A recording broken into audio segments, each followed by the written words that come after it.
Okay, pause. Good. When you go, Josh, after she goes, when you go around. When I first started dancing in college, I would say that improvisational dance embraced me and who I truly was and am now, because it gives you that opportunity to create in the moment, and I know it empowered me in a lot of different ways, so that my entry point was kind of a falling in love with, I think, too. In terms of improvisational performance, probably some of that was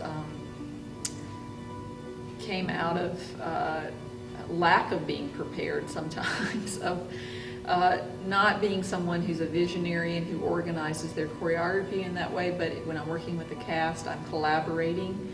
And when I was creating solos, this is how solo improvisational performance kind of came to the surface for me, or became a thing I became more and more interested in. Was I didn't have stuff set, and so I'd have these landmarks, and then I would fill them in as I was performing, and I realized, wow, I really like working like that.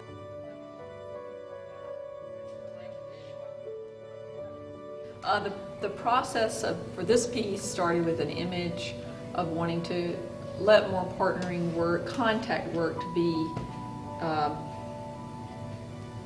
the core of the whole thing. Really asking a lot of the vocabulary to come from the dancers' bodies, and in some ways probably the space composition comes more from me, and the ideas come from me. And then sometimes even I am pulling their personal lives and stories into the work. The other thing that I think has influenced the beginnings of this piece is the last piece that I created, and I think all of my work kind of, you can start, after you make many dances, you see the themes that you're still exploring. And in my work, I would say that I continue to explore risk, loss, and relationships and connections.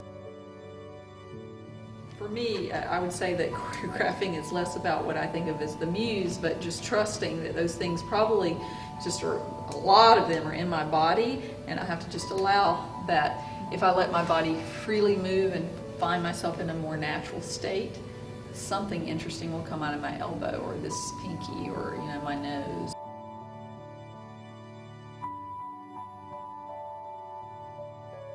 Rudolf Laban created a system of organizing, analyzing, observing, and training the body in the different dimensions that our body moves and it lives in. So he's kind of known for these movement choirs that he did with groups of people of sensing from all sides of the body.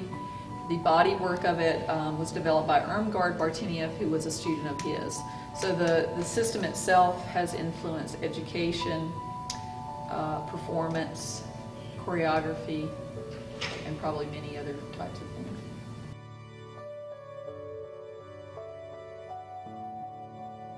In coming up with kind of a theme for the classes that I taught this week, I gave them a title. And I enter most creating kind of intention behind how I organize what's going to be in the class. I have usually one theme. It could be about core support, or it might be about the heel-sit-bone connection or something. And so at the beginning of this week, it was inhabiting the body, which was mostly about breath and navel radiation. And then we went into active listening, and beyond this world was one day, and we got into this great conversation about how we connect to space and how we connect to other people through our shapes. I'm just here to guide, and you really have to do the work and experiment with that. And teaching in higher education, I think a lot of students have to really get used to that I'm not telling them what to do. I'm offering a world for them to be in, and they really have to do the experimenting, the investigating, the research they have to do themselves in their bodies. This whole week, this intensive, we've been doing this somatic work, and you're recognizing habits in the body and patterns and relationships, and they're changing, and you're trying to kind of organize yourself around those changes. And I would say that's in the choreography too.